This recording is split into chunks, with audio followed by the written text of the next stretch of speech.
What's up, world? Welcome back to Authentically Us, the podcast where we talk about what it means to be authentic in everything that you do, in every space that you occupy. Be authentic, y'all. Hey, I'm one of the hosts. I'm ConRoy. We got Tony here. Tony, say what's up to people, man. Yo, what's going on? Y'all know I'm always here. I'm stay here. So let's just get it. Guys, we have an amazing episode today. But before we jump in, go ahead and give us a like, a review. Share us, guys. We're trying to get to 1,000 followers on our social media on Instagram. So give us a share, give us a like. Check out our recent videos on YouTube as well. Also, shout out to MSW Media for having us on their platform. And this month, we are doing another book club. Tony, what's the book we're doing this month? The book we're doing is Made for People by Justin Whitmore Early. And this book is so crucial, I believe, for the cultural moment we find ourselves. Because often people are lonely. We're super busy, but yet we're lonely. We don't have people that fully know us and love us. And Justin Whitmore Early lays out habits of friendship that I believe this culture needs, because if we don't do something about it, we're just going to get lonelier and lonelier. You heard it here first. Get the book, join our book club, and we'll drop an episode coming to you soon. But without further ado, let's jump in to our episode. Let's go. Y'all, do we have a topic for you today? Tony, what's the topic of our real talk today? Today we're talking marijuana. Marijuana, the weed. As Stephen A would say, stay off the weed. I think this is a big topic. I live in California, so it is a huge topic. And I'm also Black, which is also another topic, right? Yes. What is I guess, what are some of your thoughts on like marijuana, like when you just hear the word? I think there's a lot of stigma with marijuana. I mean, ultimately I think about Black people and the criminalization of marijuana as a target against Black people. Talking to my dad about marijuana growing up, he would always say that it's criminalized because it's the Black man's drug.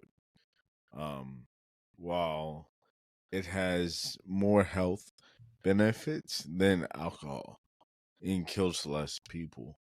And so that's kind of what I think of. What about you?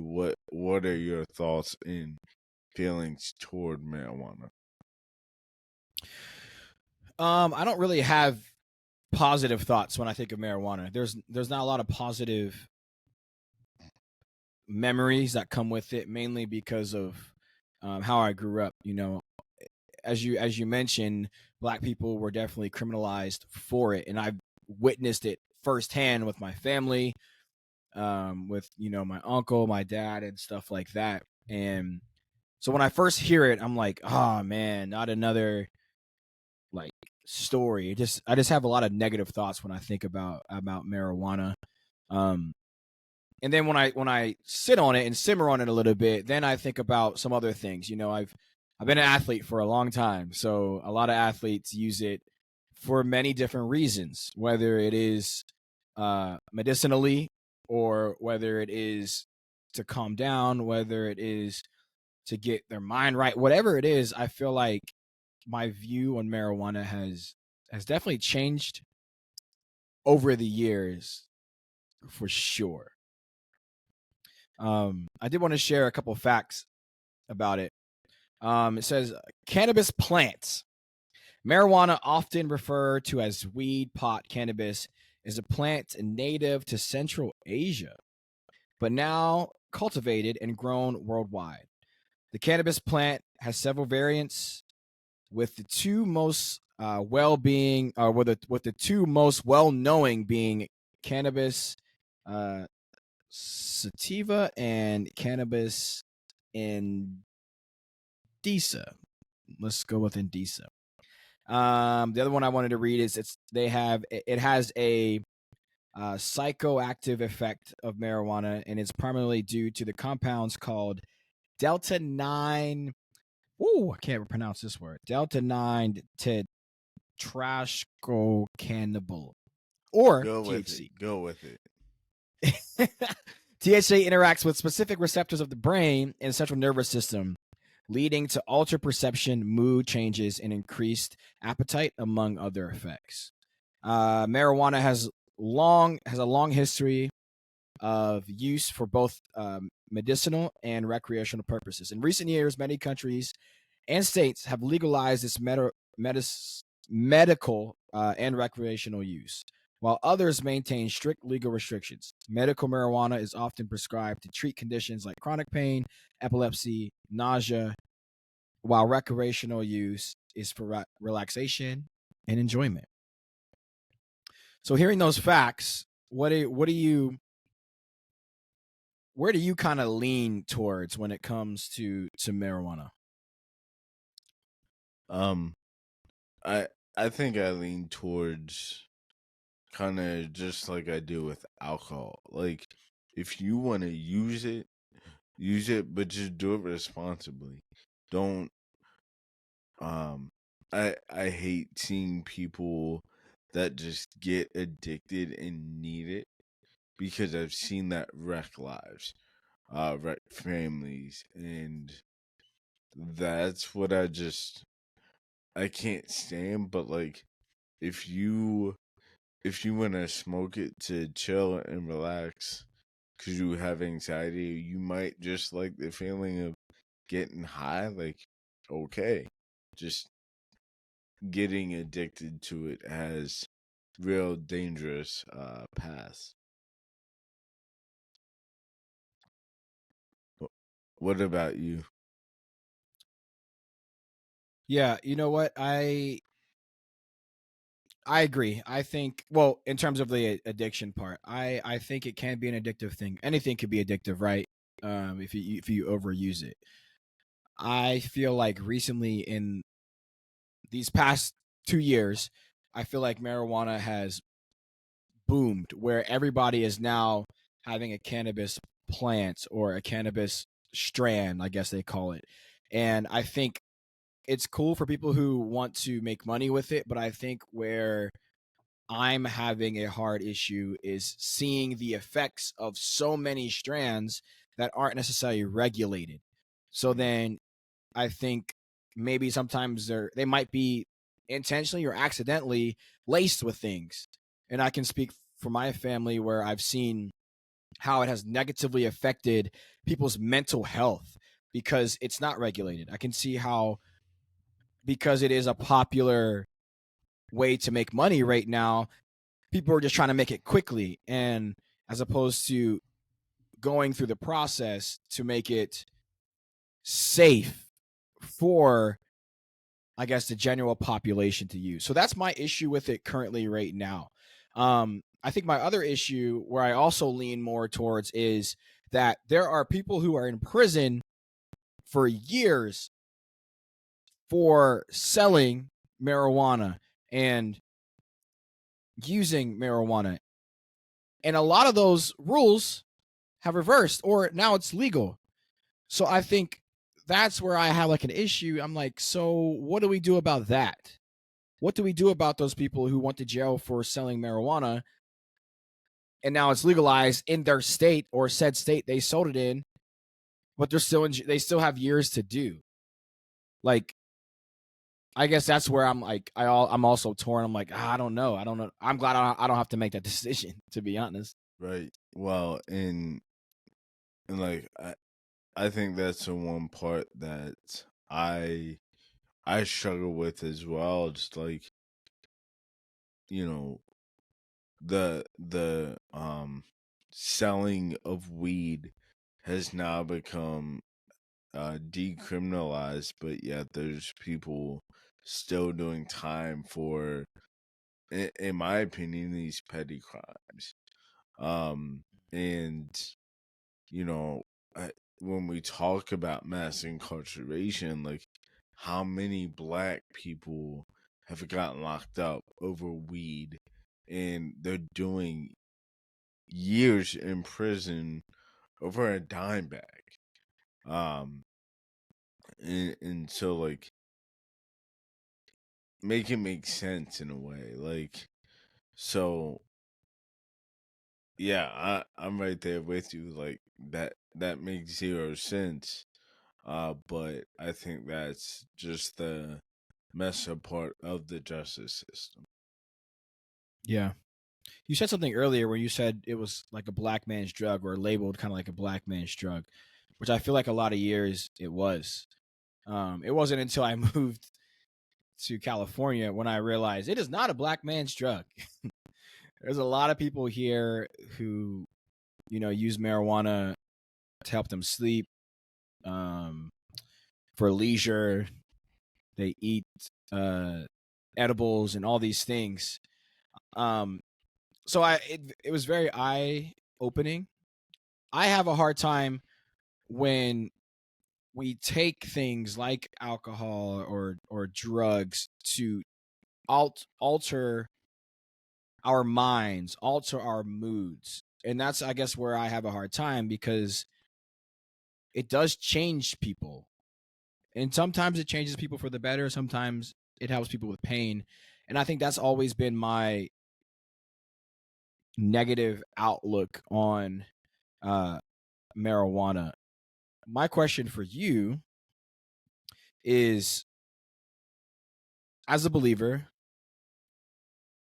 how do you reconcile,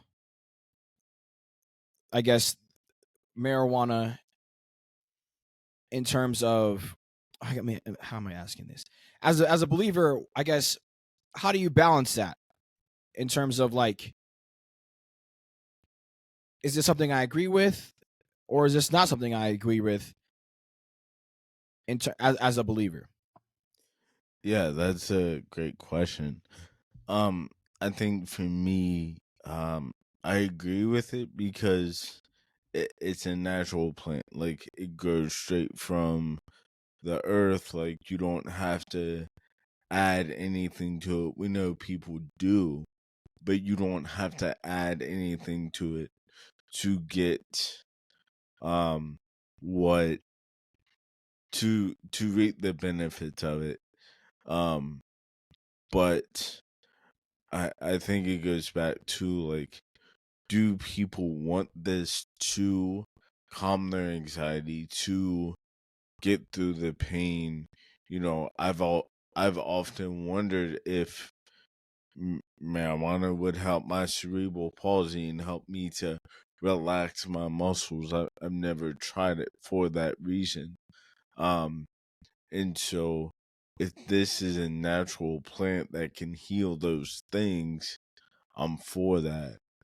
But it's when Mm. people start craving this drug and needing this drug to even get through, that's when I have a problem with it.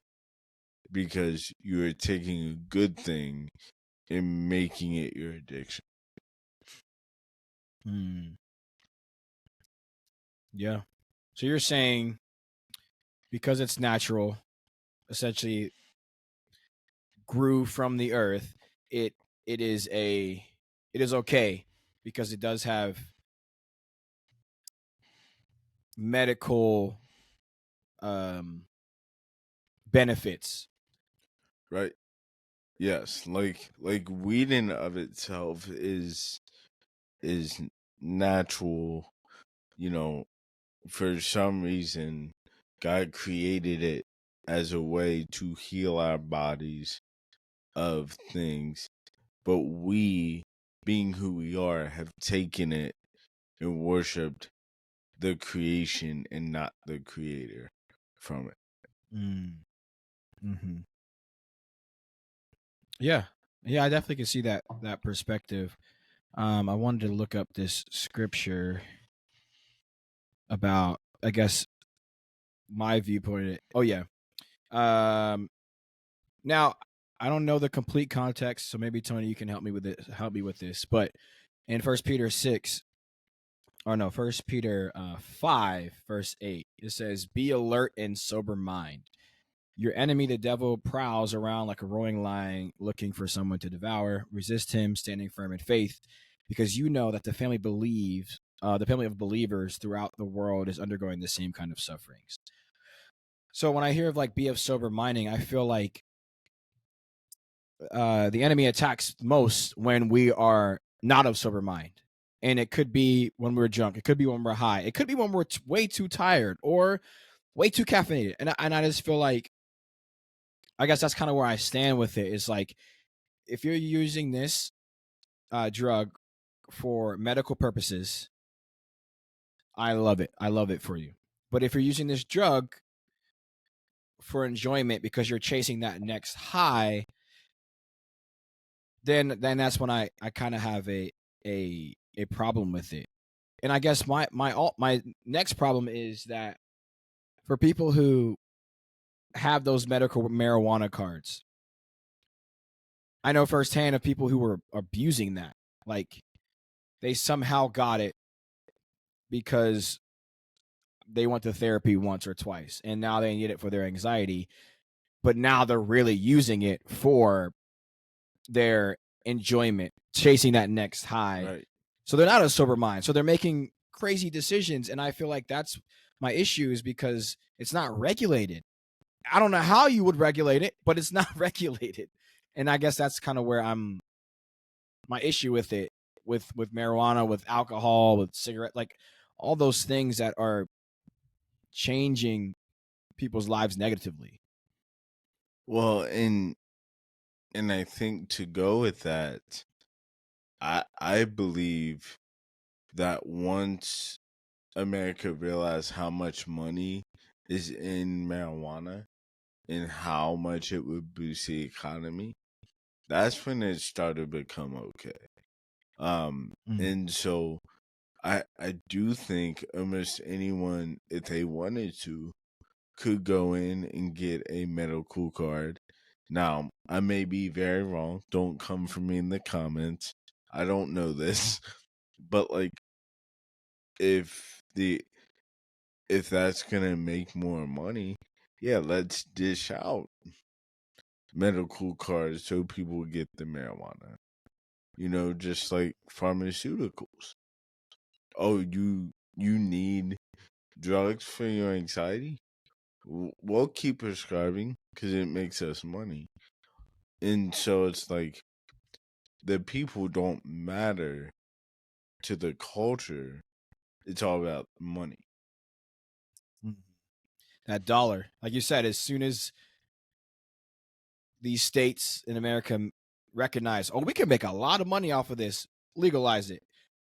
And it's just like, that's crazy, because the crazy thing is, you have people of color, black people, in prison for marijuana who are phenomenal businessmen. Facts. They were running a whole empire. They were running a whole Facts. I don't know, a drug business. Yeah. And they were in prison because they were making money off of it. But now once America's like, hey, we can make a lot of money off of this, so let's legalize it, I think that's a sticky situation. And I don't like it, to be honest. It's like,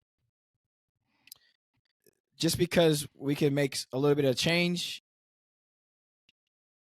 off of this drug, now we want to all of a sudden legalize it. And I think that's tough. Well, and even going further, like those black people, we often think black and brown people are selling because the thugs, the gangsters, but the system's already stacked against them. Why would they work for a minimum wage job when they can go sell weed to the homies and make way more and be able to give their family a better life? because let's say they didn't graduate high school, and so they can't get a job that provides well for them, and so they're gonna sell weed to make that money for their family. But America Yep. doesn't talk about the struggle of black people when it comes to that. Mm-hmm. I mean, we've talked about in other podcasts of how we're starting from behind, right? And I'm, and it's not trying to white guilt anybody, but people of color are starting from behind, Yep. right? So, like we talked about before, one of our friends, they talked about money around the dinner table. We didn't talk about money around the dinner table. We were just talking about getting a job and starting to save. Like they are past that, levels past that. And I'm glad that we grew up where we grew up, where that wasn't necessarily our pressure to, in order to make it out, in order to provide for our family, we had to sell drugs. That wasn't necessarily our story. But I know for a fact other people had that story. We read Ta-Nehisi Coates' Between the World and Me. He talked about like that's the way out. I feel like in a lot of black areas, the way out is either sports or drugs, Yep. typically. Yep. And I'm glad that we didn't have to live that life, that we could go to college, we could get a degree, we could work at McDonald's, and work our way, up. And I feel like not everybody has that story. Right. But what I think everybody who's listening to this really wants to know is, have we ever smoked weed? Have we smoked weed together, Tony? Or Did we would smoke weed tonight? Would we? Yeah, I think that's what everybody wants to know. Yes, and so authentic confessions, I have. I've smoked twice in my life. This was before I knew Jesus, and I smoked simply because I wanted the love and affection of my father. And I thought the way I could feel closest to him is to love what he loved. And that was weed. And both those times I smoked, I've never felt closer to my father. I felt a sense of pride from him. I didn't continue in that because I didn't want to continue a generational curse upon my family. I wanted to do things differently, but yes, I have smoked before. What about you, Roy? Well, for all the people listening, I have never smoked. Would you? I've never smoked marijuana. I've been around it a lot. I've never ate an edible or anything like that, but I've definitely been around it. Maybe I've gotten secondhand high. I don't know. But I guess I grew up in a way where I've seen alcohol, I've seen cigarettes, I've seen marijuana, crack. I've seen these things abused so much, and how it has negatively impacted my family, that I avoided all of it. I was like, well, if that's the direction it goes, I don't want to look like that. I don't want to be that way. I don't want my family to look like that. And so I guess that's one of the reasons why I've always stayed away from it. Like I said, I do know people who their lives have completely changed for the better because they've, added marijuana to their lifestyle, whether they're smoking or whether they're eating it or whatever. So I guess all this to say, would I try it? I think I wouldn't, unless it was medically prescribed that, hey, this is something you should probably think about. Do I hate anybody who smokes weed? No. I do think, honestly, I feel like since it's been legalized, to be honest, if I'm really honest, I feel like people have mostly been responsible with it. Like the people I know, like I feel like there hasn't been super crazy things besides the ones that are unregulated and the ones that aren't laced. I don't know. What do you have you would you agree, or like what do you think? Yeah, I mean, now that now that it's legal, people are way more responsible with it because they don't have to get it from some Joe Schmo off the street. They go to dispensaries. And like Yeah. I I think often we think, oh, we don't want these things, so let's make it illegal. People are gonna get it if they want it. And so the best way to go about it is allow it to be done safely. And like, yes, you might not agree with it, but I think we would agree that we want people to be safe doing these things, regardless if we like it or not. Yeah. And I think that's what it comes down for me. Be safe for yourself, but also for the people you're around. And yeah, I think it's as simple as that. If it's regulated, you can do it safely. You don't have to be in the corners, in the alleys, trying to buy these things. I feel like we can make it a better experience. I think another episode we should do ayahuasca. Have you heard of that? No. Ayahuasca. It's like another natural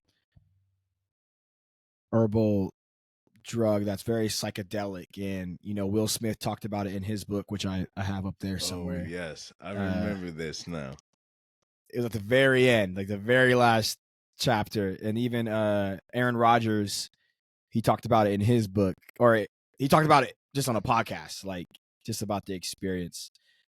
Seems like a rich person experience because it's very expensive, and I think it's only in like Central America somewhere. So maybe we'll do our research and do an episode on that, or maybe have somebody who's gone on a journey. So we'll get we'll Will see. Smith one day. One day. That's the dream. If any of you guys know how we can get him on our podcast, reach out to us. That will be the last episode. We'll just retire with that one. That would for sure be the last episode. 100%. Like without a doubt. Like without a doubt. So, well, guys, what another episode. What another great episode of Authentically Us Real Talks.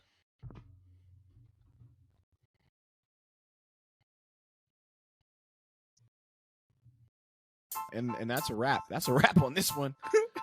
We're gone. Hey, y'all, until next time, be authentic in everything that you do. Peace. Peace out.